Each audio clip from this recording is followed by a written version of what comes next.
ഉത്സവ പരിസരങ്ങളിലും ആൾത്തിരക്ക് അനുഭവപ്പെടുന്ന ഇടങ്ങളിലും സൂക്ഷിക്കുക. മോഷ്ടാക്കൾ കറങ്ങി നടക്കുന്നുണ്ടാകും. സ്വർണവും പണവും കൂടാതെ നിങ്ങളുടെ വാഹനങ്ങളും ചിലപ്പോൾ മോഷ്ടിക്കപ്പെട്ടേക്കാം.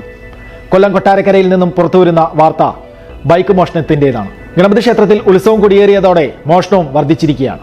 ഉത്സവം കൊടിയേറിയ നാൾ മുതൽ ക്ഷേത്ര പരിസരത്തും നഗരഭാഗങ്ങളിലും വൻ തിരക്കാണ്.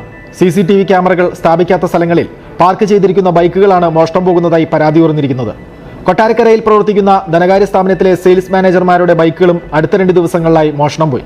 എൻ്റെ വണ്ടി മോഷണം പോയി. ഇന്നലെ രാത്രി ഒരു 6:40 ആയപ്പോഴത്തേക്ക് എനിക്ക് ഒരു ഫീൽഡ് വർക്ക് ഉണ്ടായിരുന്നു. സോ അത് കഴിഞ്ഞിട്ട് ഞാൻ ഒരു 6:45 ആയപ്പം നമ്മുടെ ഇവിടെയാണ് വണ്ടി കൊണ്ടുവച്ചത്.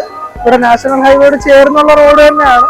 അപ്പം ഇവിടുന്ന് പോലീസ് സ്റ്റേഷൻ്റെ അടുത്ത് നിന്ന് ഇവിടുന്ന് 50 മീറ്ററും തൊട്ടടുത്ത് തന്നെയാണ് പോസ്റ്റ് ഓഫീസും വരുന്നത്. അപ്പൊ അതിന്റെ തൊട്ടടുത്തുള്ള സ്ഥാപനത്തിൽ നിന്നാണ് ഇപ്പൊ വണ്ടി മോഷണം പോയിരിക്കുന്നത്. കഴിഞ്ഞ ആഴ്ച ഇപ്പം ഒരു 4-5 ദിവസം ആയിട്ടുള്ളൂ.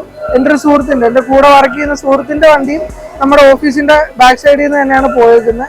ഇപ്പൊ ഇന്നലെ ഞാൻ ഇവിടെ ഓഫീസിന്റെ ഫ്രണ്ട് സൈഡിൽ വെച്ചിരുന്ന വണ്ടിയായിരുന്നു. അപ്പൊ ഒരു 7-നും 9-നും ഇടയ്ക്കാണ് എൻ്റെ വണ്ടി നഷ്ടമായിരിക്കുന്നത്. അപ്പൊ ഇതിനെതിരെ കേസ് കൊടുത്തിട്ടും പോലീസിന്റെ ഭാഗത്തുനിന്ന് വലിയ മൂവ്മെന്റ് ഒന്നും ഉണ്ടായിട്ടില്ല. ഒരാഴ്ചയ്ക്കുള്ളിൽ കൊട്ടാരക്കര പോലീസ് പരിധിയിൽ 8 ബൈക്കുകൾ മോഷണം പോയതായാണ് പരാതി. അന്വേഷണം ആവശ്യപ്പെട്ട് പരാതികൾ നൽകിയെങ്കിലും കാര്യമായ അന്വേഷണമൊന്നും പോലീസിന്റെ ഭാഗത്തു നിന്നും ഉണ്ടാകുന്നില്ലെന്നും ആക്ഷേപമുണ്ട്. ഇവിടെ നമ്മുടെ ഓഫീസ് സംബന്ധിച്ച് ഓഫീസിന്റെ ഫ്രണ്ടിൽ നിന്നും ബാക്കിൽ നിന്നും പോയിട്ടും പോലീസ് സ്ഥലത്ത് വന്നിട്ട് ഒരു എൻക്വയറി നടത്തിയിട്ടില്ല. ഇപ്പോൾ ഒരു 8 ബൈക്ക് നിലവിൽ പോയിട്ടുണ്ട്. ഇത് 2 ബൈക്ക് കിട്ടിയിട്ടുണ്ടെന്ന് പറയുന്നു. അതിനെപ്പറ്റി പോലീസിന്റെ ഭാഗത്തുനിന്ന് നമുക്ക് വേണ്ടത്ര സപ്പോർട്ടൊന്നും കിട്ടുന്നില്ല. റോഡരികിൽ ഓഫീസിന് മുന്നിലും പിന്നിലുമായി പാർക്ക് ചെയ്തിരുന്ന പൾസർ, സ്പ്ലെൻഡർ എന്നീ ബൈക്കുകളാണ് കഴിഞ്ഞ ദിവസം മോഷ്ടാക്കൾ അപഹരിച്ചത്.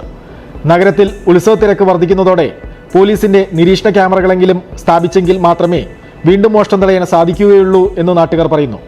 മോഷ്ടാക്കളെ പിടികൂടുന്നതിനായി പോലീസ് ശാസ്ത്രീയ രീതികൾ അവലംബിക്കണമെന്നും ആവശ്യമുയർന്നിട്ടുണ്ട്. സമകാലിക മലയാളം, കൊല്ലം.